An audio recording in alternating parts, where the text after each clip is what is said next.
episode is brought to you by GameFound. Create a free pledge manager for your project. I'm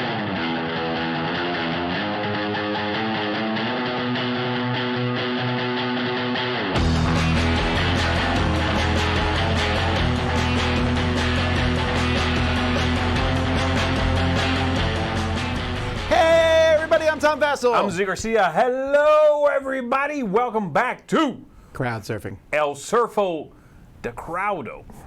That's Spanish. That's real. I would know.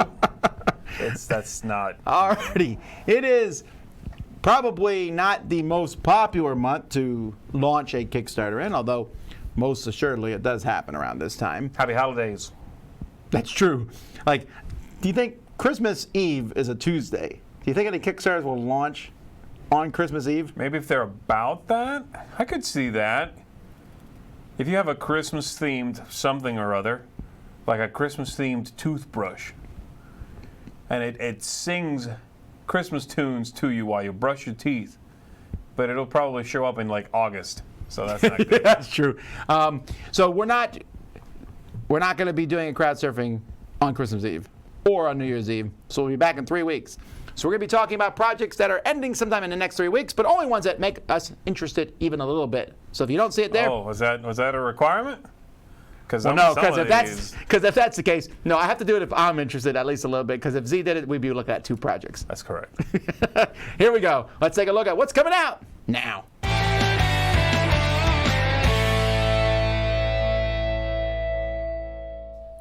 Alrighty, so first of all, we start with a game from Korea, I believe.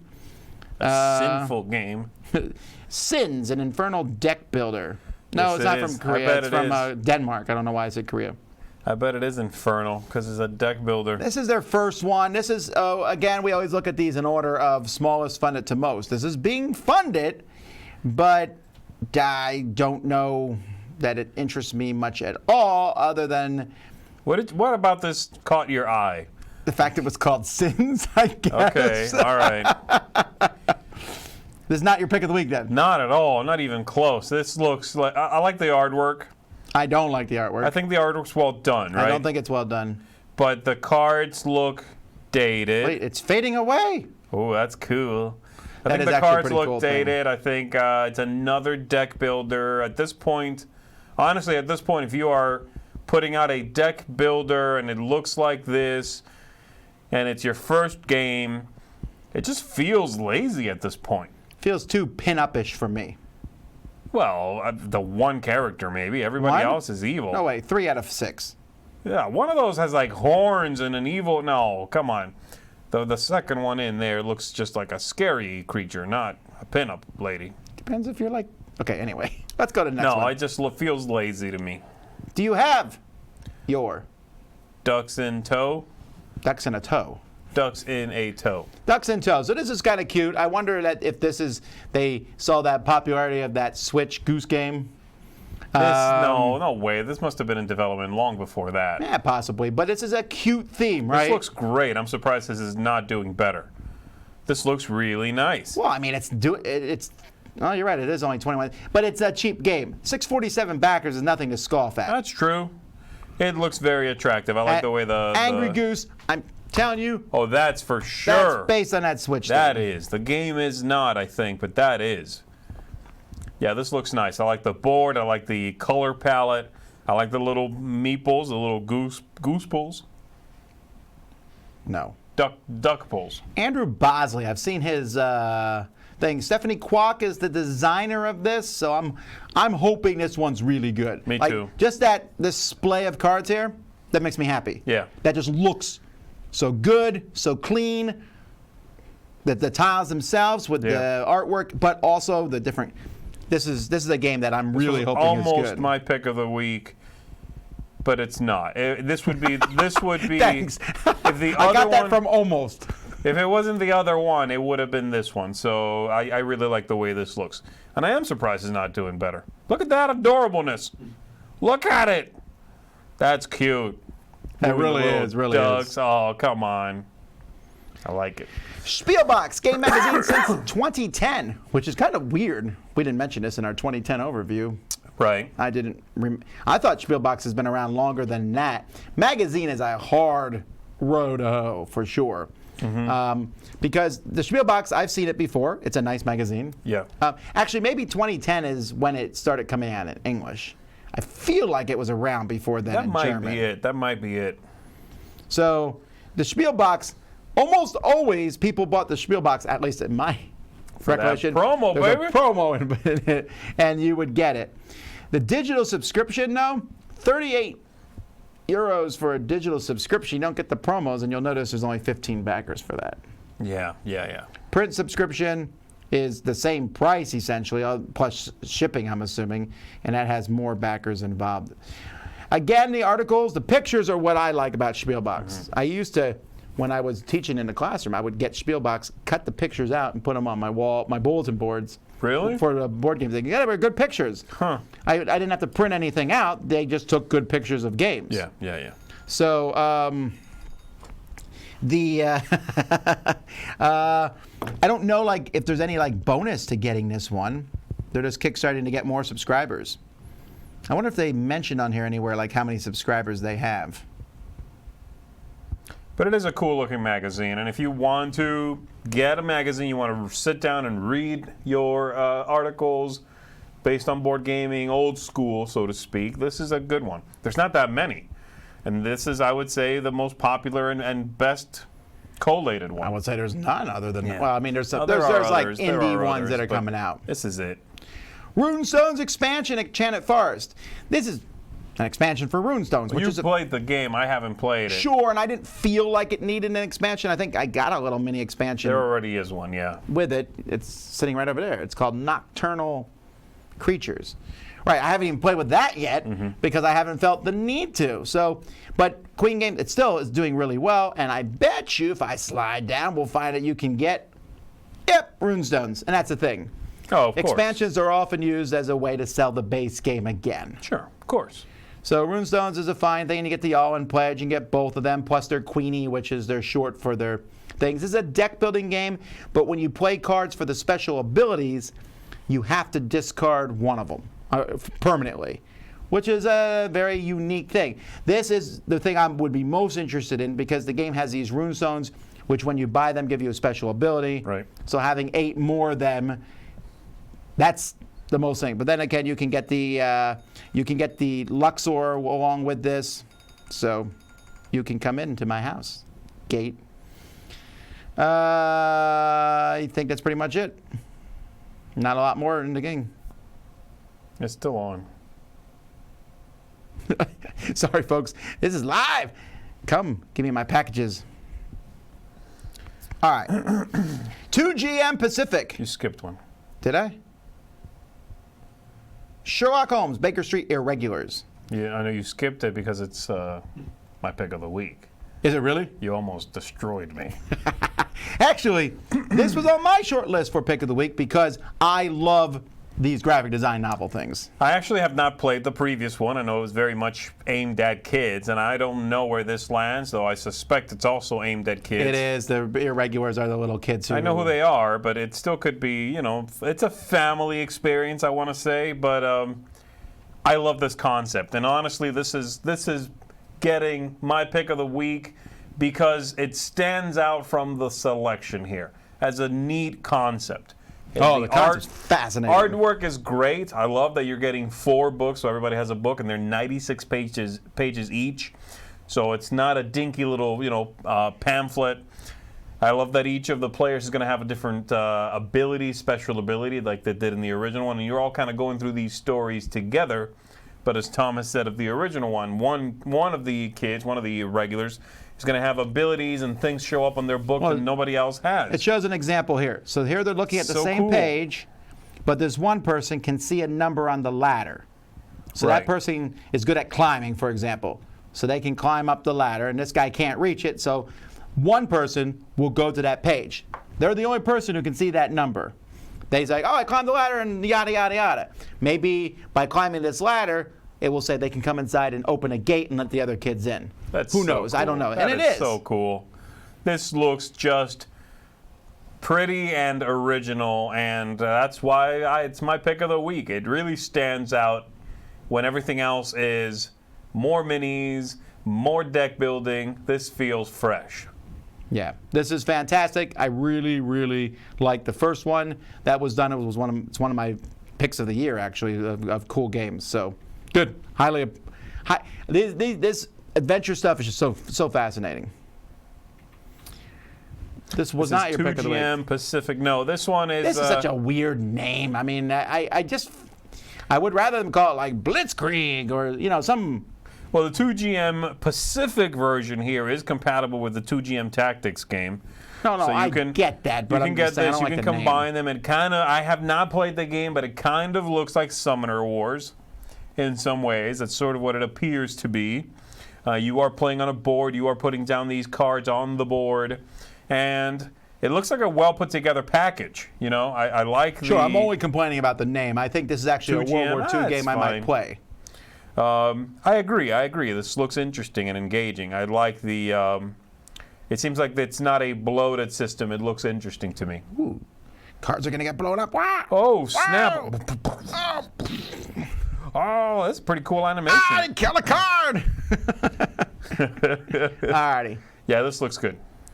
On the other hand, this looks bad. Lady Death. I put here, it's raised 50,000.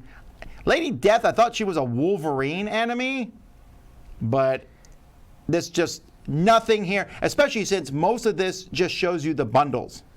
Well, I don't know much about it looking at this. It's just the same pictures over and over and over. And right, it's, so again, if I'm a gamer, and I don't know about Lady Death, you're not selling me with this thing. Look how much of this just talks about the stretch goals and the pledge amounts. And tell me about the game, for crying out loud. There's almost nothing here about the game. I think there's a little bit here. Shuffle cards and roll dice. Yeah. It looks dark. And I don't mean dark in theme. I meant the graphic design looks dark. Well, that card frame looks like a CCG from 2002. 1995. Okay, fine. 2002. I'll accept that. All right. I gave him the benefit of the doubt. Not our pick of the week. All right. How about Birdie, this one? The disc golf board game. Cool Stuff better carry this one. Oh, I know. They are big fans of disc golf. Disc golf is a very popular thing. I played it. It's fun. I'm not like super keen on it like some people are. But this initial screen, I would go, next. Oh, 100%. That is a terrible. I don't understand what the wooden motif has to do with. It doesn't even show a disc, right? Shouldn't it be outside? If they're going with just a sort of that look. Even that looks a little better. The box That looks cover. a little better. It's still not great, but it looks a little better. It at least lets you know where you play. Does that mean like 5? Or 1, 2, 3, 4, 5. They have those 6 colors in there. Are those supposed to be discs? I don't know. Like I don't know how to play sideways? disc golf. They're frisbees. But then once I get down here, I'm like, oh. This looks more like a war game than 2GM. How's that possible? Look at these cards. It looks like this reminds me of the golf games back in the 80s where you would look at a chart and be like, if you use this club, you do this, this, and this. This looks rough. And then the art here doesn't look that great. This definitely has a throwback look. It's doing very well, though, which shows that there's a fan for a game about disc golf. Look at that umbrella artwork. Oof. For one thing, it's backwards, okay? Just so you know, the umbrella artwork, the scallops, you need to reverse those, buddy. Whoever drew those.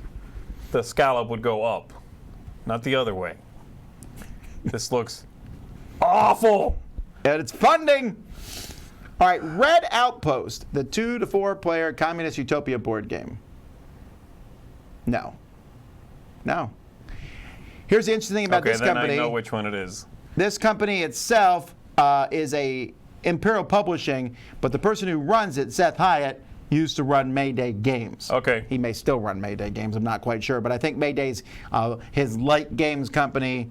This looks like a heavier game. The artwork on the cover and all looks great. Really good. It makes me think of Scythe. It has a very similar vibe. Yes, for sure. It's a worker placement game. Yeah, this one is definitely one I'm very interested in. But you're right. That cover is so Scythe evocative. Yes, for absolutely. sure. 100%. To the point where I feel like it's deliberate. Yes. It feels very similar. The Even board, the board, and look, there's stars and stuff. Again, I don't know. I want to be clear. I'm not calling this a rip-off or anything like that. It looks like a very different game and how it plays. Yeah. I'm just saying that looks that way. And I'm not even opposed to that because we have enough Euro games that look the same. So if they want to start looking like Scythe, I'm okay with that. Yeah. No, this looks good. It looks good. Yeah, did it? I missed maybe Communism, in here. yay. Well, yeah. Did it say the designer somewhere in here? I missed that. I can't read that name. They don't seem to be making a big deal of it, huh? Yeah. Okay. Next, Unsettled board game. Yes, that's my pick of the week. I knew it was one of those two. I gotta really hear this. Well, first of all, I really like that cover. You do? I think it's a cool looking cover. I don't. Oh. Okay, so There's a fine line between this minimalistic stuff and just looking like a rendering. my number one reason, I'll be honest, my number one reason is my pick of the week because their last game was so amazing that Vindication. I assume the next one will be amazing too. And I do like sci-fi a lot, which you're not as big a fan of. So I'm hoping that the sci-fi plus. You're not the fantasy guy. Sorry. Yeah, I love sci-fi. Are you crazy? But I just don't like this look. Again, I'm kind of picky when it comes to this. There is a line between minimalistic and, hey, you forgot to add artwork to this. This is on the ladder for me. Like this white card. No. No, I don't These care dice. though. Look at those dice. That side, nah. I don't know though. I kind of like the clean look of that. I like clean. Also, I like how everything fits in the box. But Wow. I don't care about that. It's just game trays. But here, now look at the card, the condition. That looks pretty cool. That looks all right. Hallucinatory. I also read it because I was like, okay, an interesting sci-fi, Vindication, okay. I don't know if I like this game. Did you read what the game's like? I mean, this idea of this is not quite a game. It's more like a game system. You can play these stories. I'm like, no, just make a game. I'm leaving them the leeway because of Vindication, because of how fun it was. And it honestly looks like they took a lot of Vindication and stuck it in this game, All right. for sure.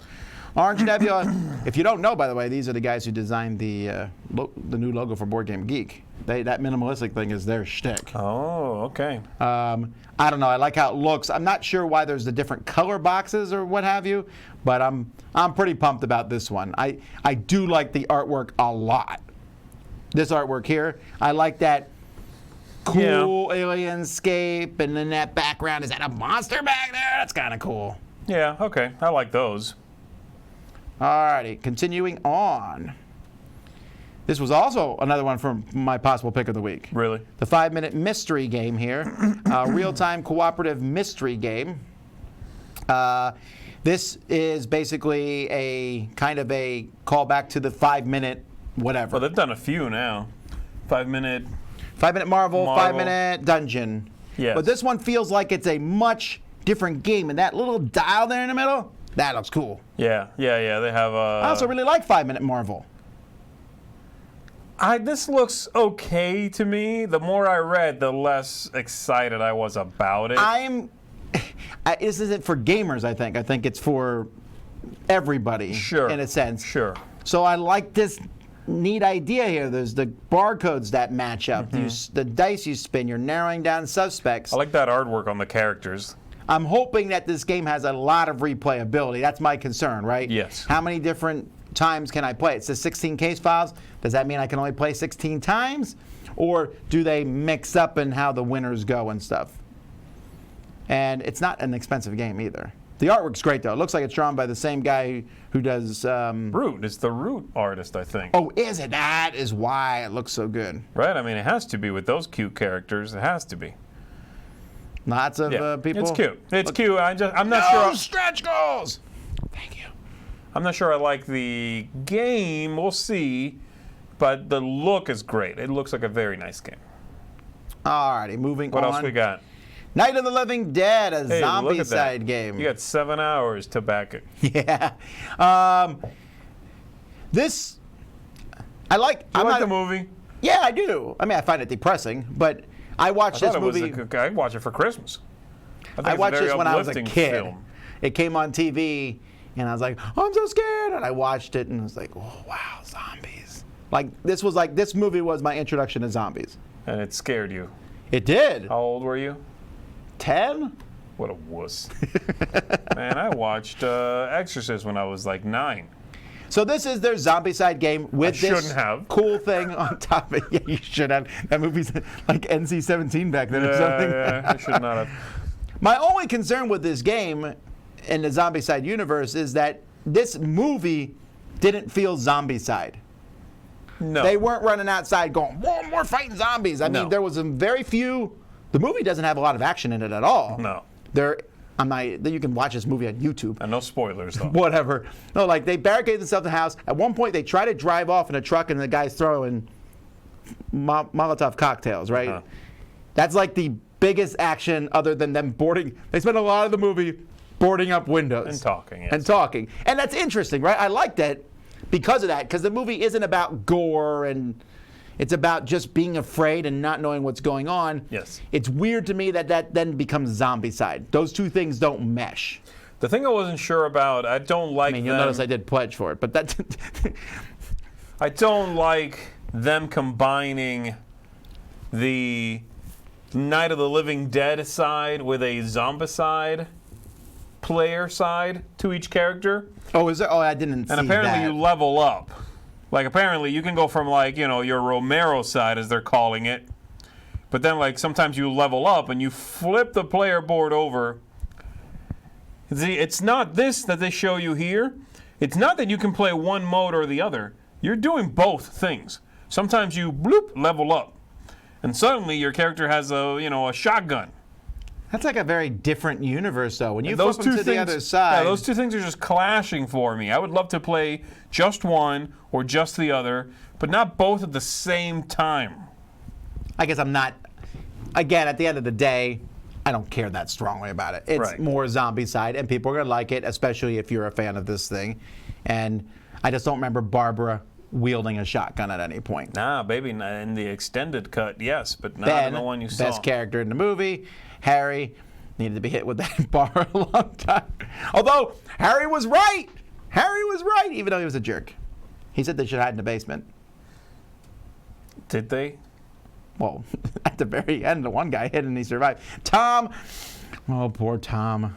He was the hero. Can we stop reminiscing about a movie that's 100 years old? Let's move on. All right, moving on. Car Wars 6 Edition. Never mind, go back to Night of the Living Dead. So the thing about this, it's the same thing I felt about Ogre when Car Wars first came out. Yeah. So low quality. This is a very old game.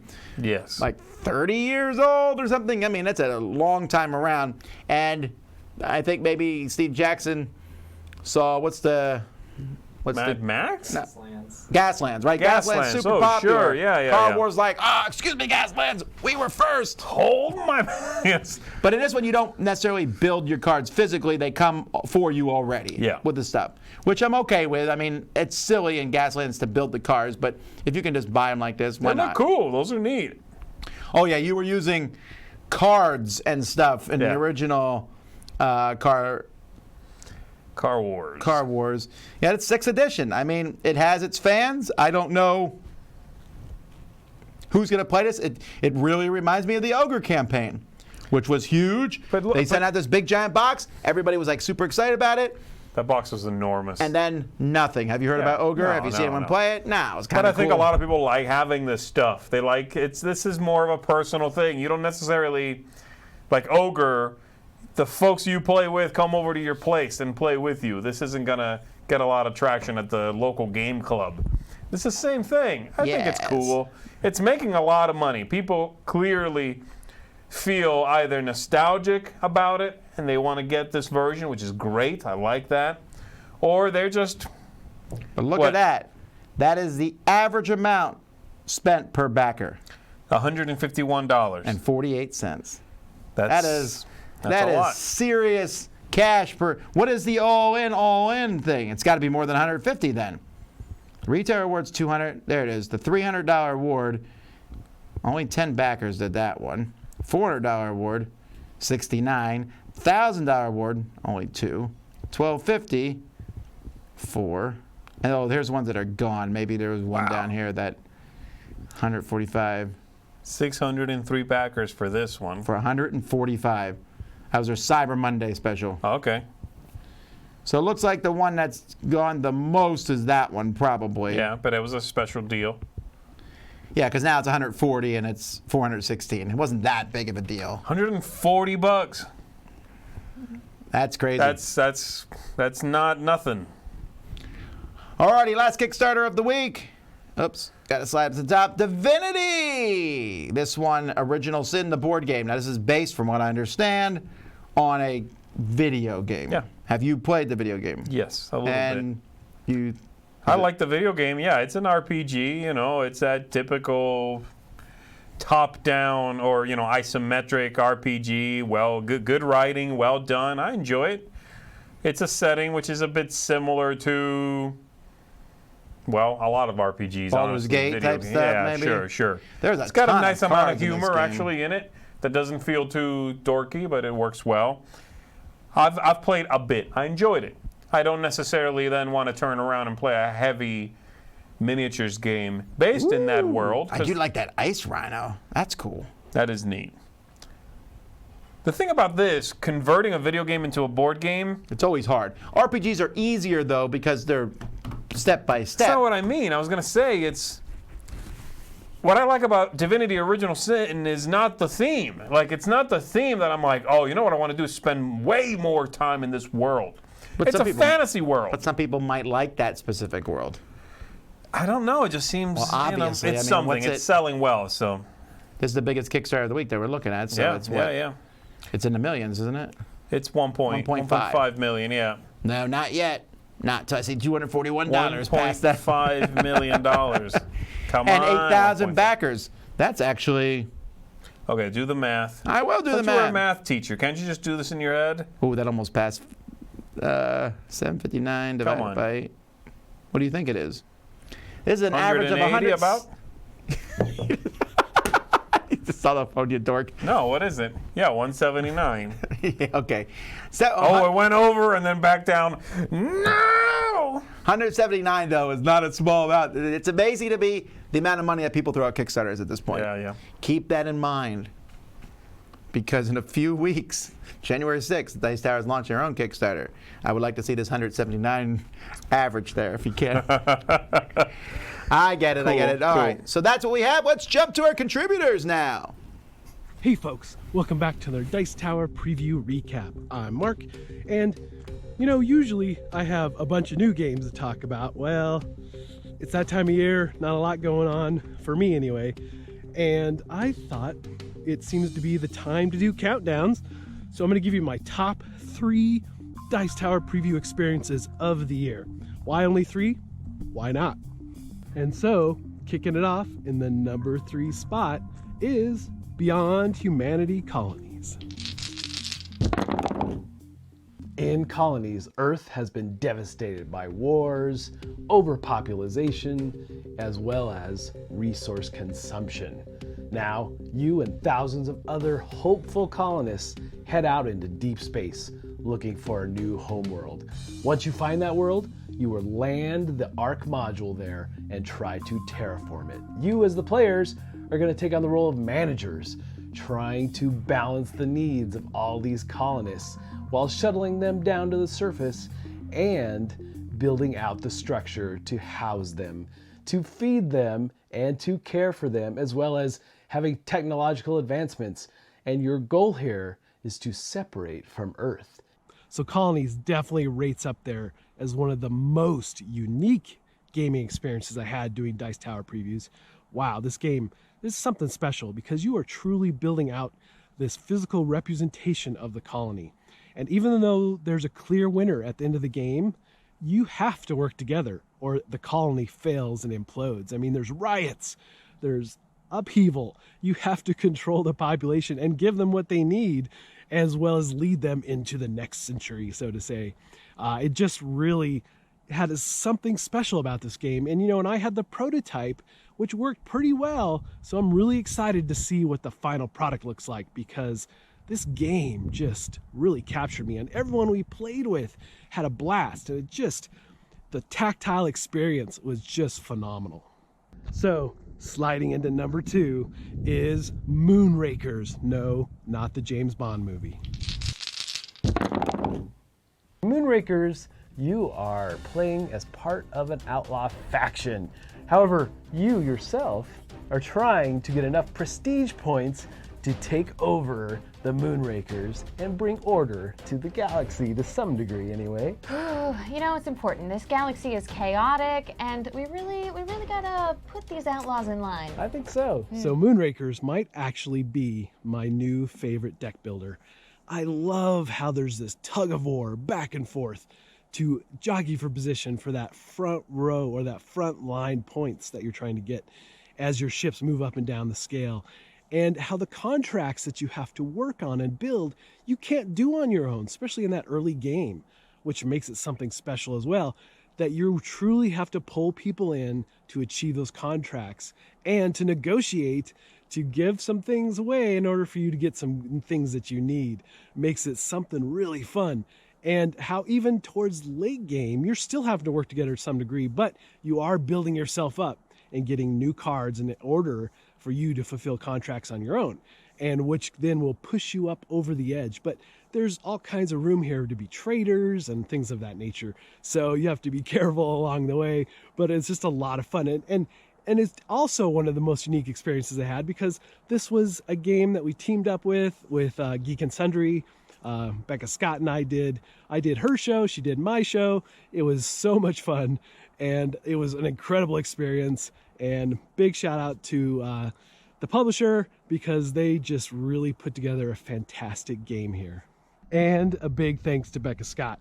You were super gracious. I really appreciate everything you did to help me with my show, and being on your show was certainly a blast. And we found out just how much the dice truly hate me. Thanks, Becca. Yeah, thanks, appreciate that. They don't like you, but there's a way to prepare. There is. Yeah. And we even threw, I have to mention, I threw a dice away and got a new dice. And it didn't matter. It just didn't matter. All the twists and turns of the game are now spoiled. No one's gonna watch it. Then, sliding into my number 1 slot is Dice Throne Adventures.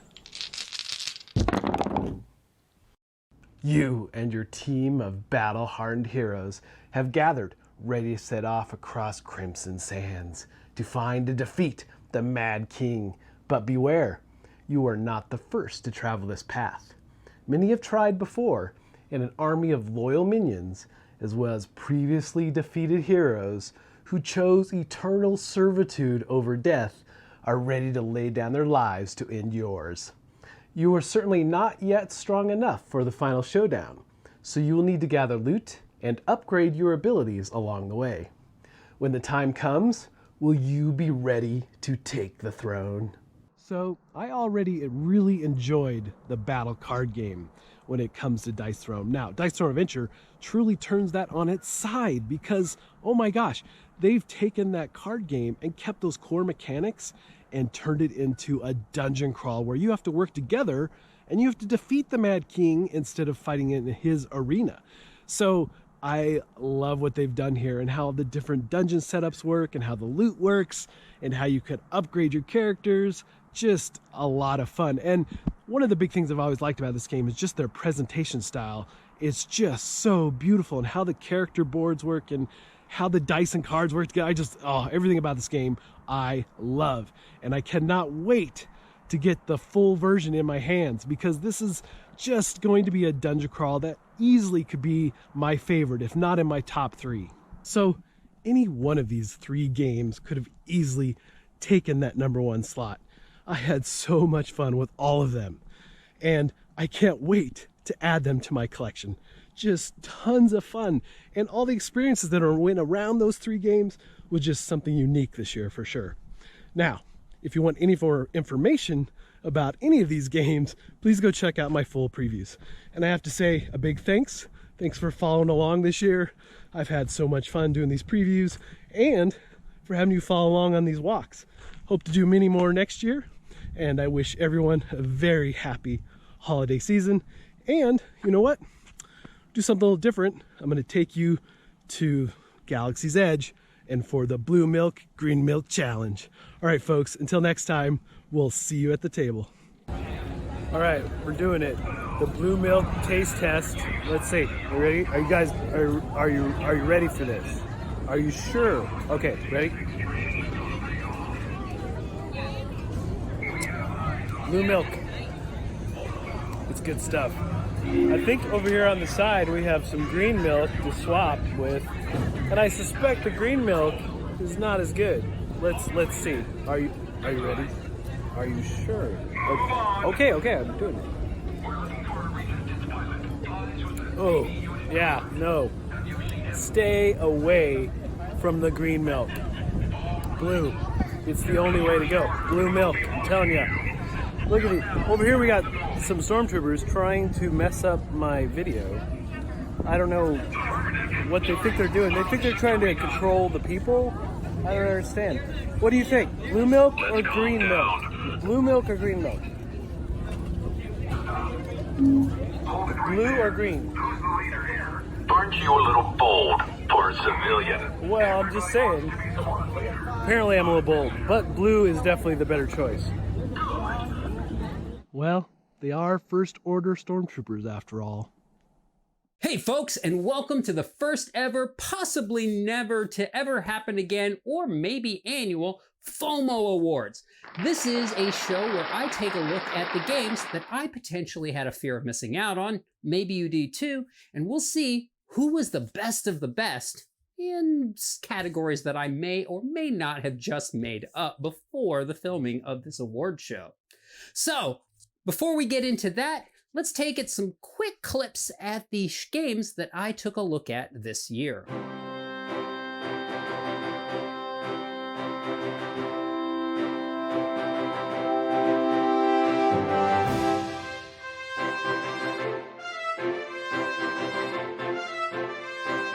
Alright, so that was fun for me to look at. I actually had to go through all the different crowdfunding segments, and yes, I saw all of your comments on them. I'm looking at you.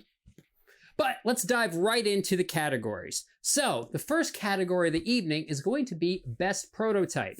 Now, I receive a lot of prototypes during the year. Some you see, some you don't. But sometimes a prototype arrives to me and I can't distinguish it from a final game. This year's award for that is going to go to Rival Restaurants, a game that I actually just received the final version of, and I'm still super excited on playing this one. Our next category of the evening is going to be game that I was most excited to receive. Now this means this is a game that I was highly anticipating getting the prototype in my hand. Doesn't mean that I ended up loving it one way or the other. It just means that I was so stoked. I had an automatic FOMO on this one. This year's award is going to go to Exodus Chronicles. Now, sadly, Exodus Chronicles did not fund. I do hope that it comes back, however. Our next category of the evening is going to be Most Unique Theming. This is going to be the game that once I played, I was blown away by the fact I had never played a game about this. It was so unique to me. This year's award is going to go to Upstage. Now, Upstage is a fantastic little small box, quick card game that is a little more cutthroat than it seems, but is all about kind of a pop star sort of thing, or what's that show where they're eliminating contestants that I'm not going to say because legal reasons. No, you know what I mean. But the game was fantastic. I really enjoyed it, and it just blew me away on theme. Our next category is going to be Most Innovative. Now this means that whether the game was good or bad, there was something in it that just was unique to me and innovative and something new and fresh. That's going to go to Shovel Knight Dungeon Duels, a game that's based on a video game, but I just really loved that unique side-scrolling action, and hands down, nothing else came close for most innovation. The next one is going to be Biggest Surprise, and that category is a game that I knew nothing about, and once I was like, whoa! And that is going to go to Reigns, another game based on an app or a video game. And, side note, Reigns is also going to win a smaller award for Best Accessory for the little crown that comes with it. Second to the last of our awards for the evening is going to be Best Run Kickstarter. Now this means that I just loved everything that the creators of this Kickstarter did. I loved their marketing. I loved the way the Kickstarter ran. I loved watching this one go. and I also had to love the game. Now this one is going to go to Honey Buzz, something I covered recently and just got in here. And just overall, I was excited about this game, but also I just loved watching the Kickstarter for this run. It was just a lesson in how to fantastically do a Kickstarter from start to finish.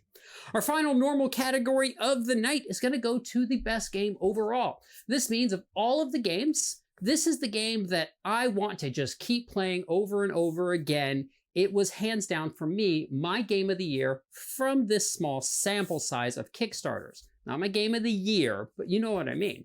This one's going to go to Shazin.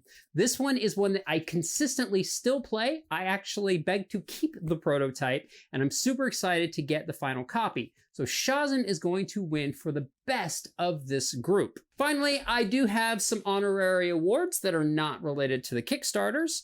First up, we're going to have Best Acting in a Walking Scene. Now, there is only one nominee for this, but our winner tonight is going to be our very own Mark Streed. So congratulations on your award. We also have Best Live Chat Audience Member. Now, if I could, I would give this award to all of you. And remember, this is a bit tongue-in-cheek, but this is the audience member who I believe was in every single live stream, because I did have to go back and watch them all, and was just constantly engaged with the audience and us. And that's going to go to our very own Kabuki Kid. So congratulations, Kabuki.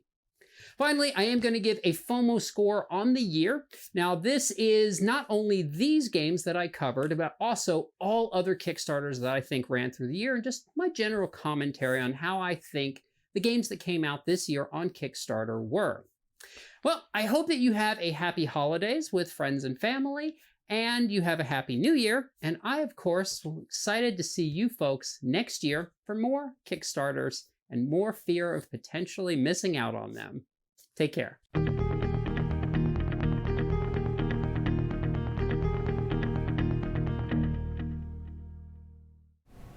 It is our last Crowdsurfing of 2019. Woo!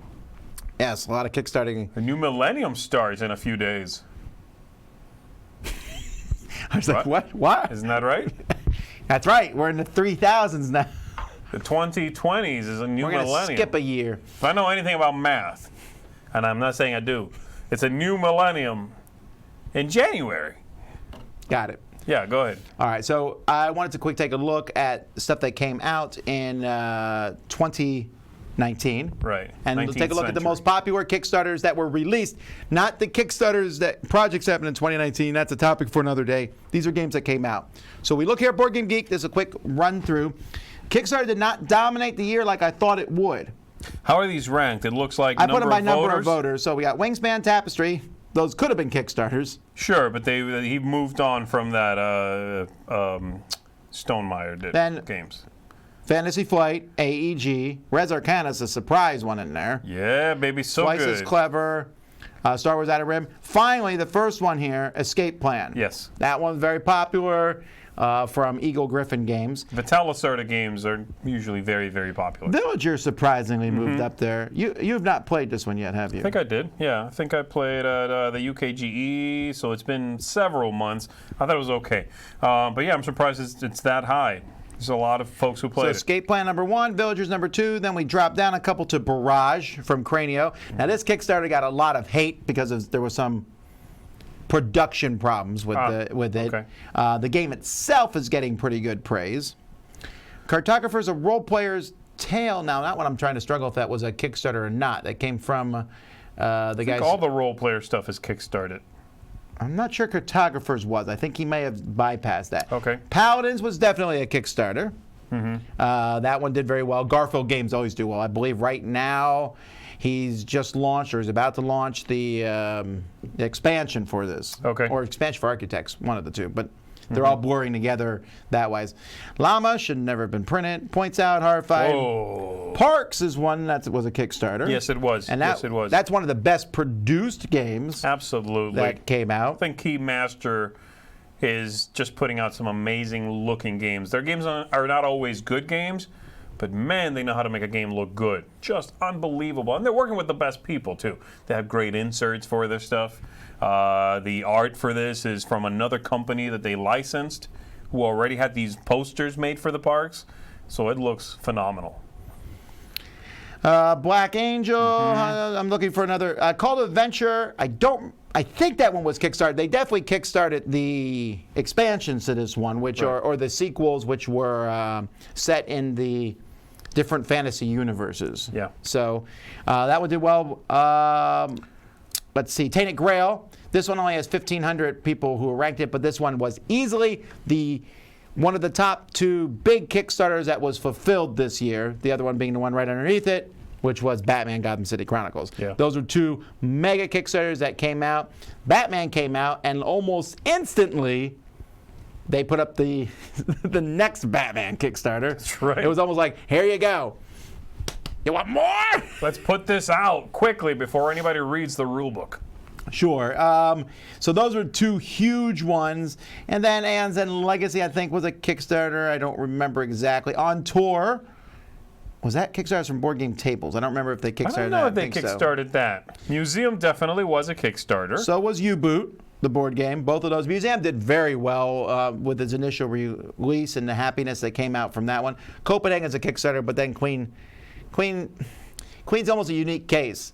Like when they put a game up on Kickstarter, it's already printed. Sure. It's already done. They're using Cthulhu Death May Die was another big Kickstarter, and this one only has it's down so far on the list because it just hasn't been widely released yet. It's still arriving, being delivered. Yeah, it's arriving around now. We just played this live, by the way, yesterday. So if you want to see it being played, check out our play of that. Then Netatanka, Edge of Darkness from AEG. Black Rose Wars was a Kickstarter that we actually did a live play of. Is that out? Is that available now? It is out. We never got a copy of it actually, but Okay. it did come out. It's a big giant cube. I would type love to box. see a final production of that because you know what? That was fun. It did not look that different than what we had. Okay. So the biggest problem is it looks great, but it still has those tiny little annoying roses that you put on things to mark. Sure. Which I wish it didn't. That was a fun game. Dinogenics came out earlier this year. We played that one. Claustrophobia was from... Claustrophobia was one of the fastest. Claustrophobia launched this year. And delivered in like a month. Delivered. Yeah, well, they were done. They're like, it's ready. We need 1 copy. Actually, Claustrophobia had 2 Kickstarters this year. Were they both this year? I want to say one might have been at the end of 20.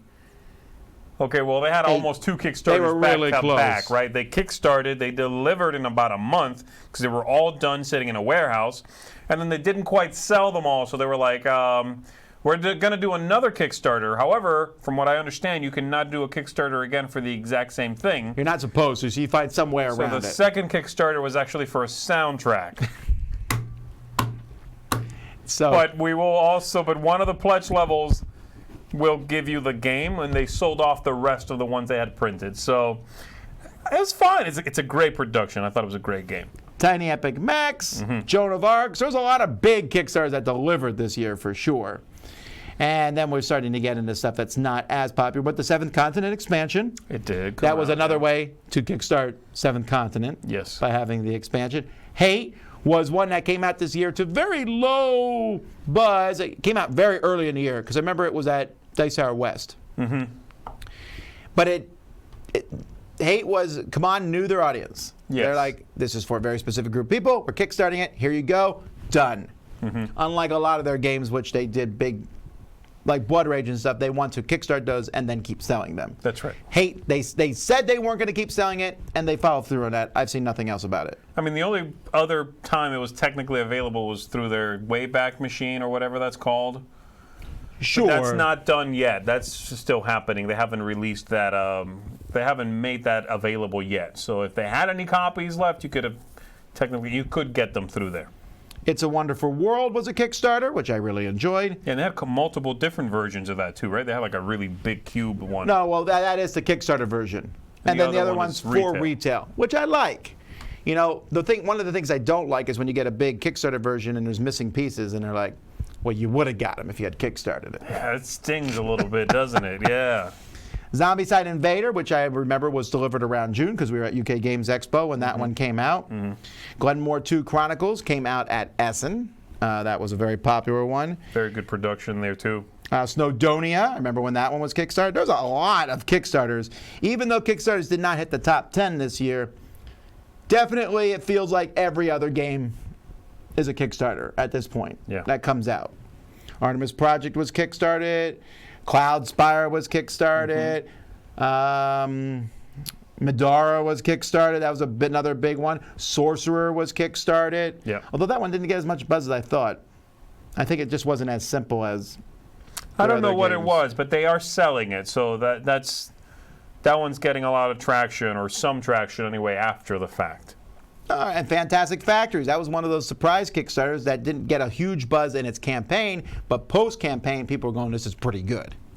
So I like when that happens. Miss Thea was a cool one. The Everdell expansions were Kickstart. So, yeah, that Suburbia Collector's Edition. There's just huge Kickstarters right and left everywhere. So I remember we talked about Kickstarter, and we'll be talking about more Kickstarter because later on today we'll be going through looking at 2012 and 13, and we're talking about how Kickstarter was coming into play and all. And I know at a certain point, I said I don't know if Kickstarter will become the dominant force in the industry, but it's pretty much almost there at this point. It's a big player, right? It's not necessarily taking over, but right. I mean, it can Asmodee also no longer be ignored. That is correct. And there are companies that are definitely using Kickstarter who swore they would not, or at least kind of really were like, well, we'll probably, to the point where I would not be surprised at some point if we see Fantasy Flight do Kickstarter. At that point, we're like, that's it. Yeah. Everyone could do Kickstarter. And the inverse of that is very rare. It's happened, like it happened with Stonemaier. But folks starting on Kickstarter and then stopping because they now feel like they have enough money they can simply release the game, very rare. Actually, other than Stonemaier, it's hard for me to think of anybody. Yeah, if folks go to Kickstarter, even if they become an established company, they will continue to go back to that well. All righty. Well, there you go. That's our last Crowdsurfing of the year. We'll be back with that in a few weeks. But we're not done. Today, in an hour, I'll be doing my top 10 reprints of the year. And in 2 hours, me and Z will be talking about the year 2012, which may or may not be a good year of gaming. Come back and find out. Yeah, watch out for that Mayan calendar. Yeah. Oh, that's right. I forgot about that. Oh, I shouldn't. Yeah, you're right. Anyway, until next time, I'm Tom Vassell. I'm Z Garcia. We'll see y'all later. Have fun gaming.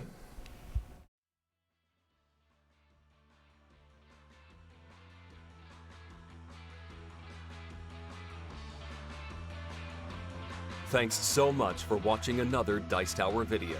If you enjoy our videos, subscribe to the channel for more fun, comprehensive board game coverage.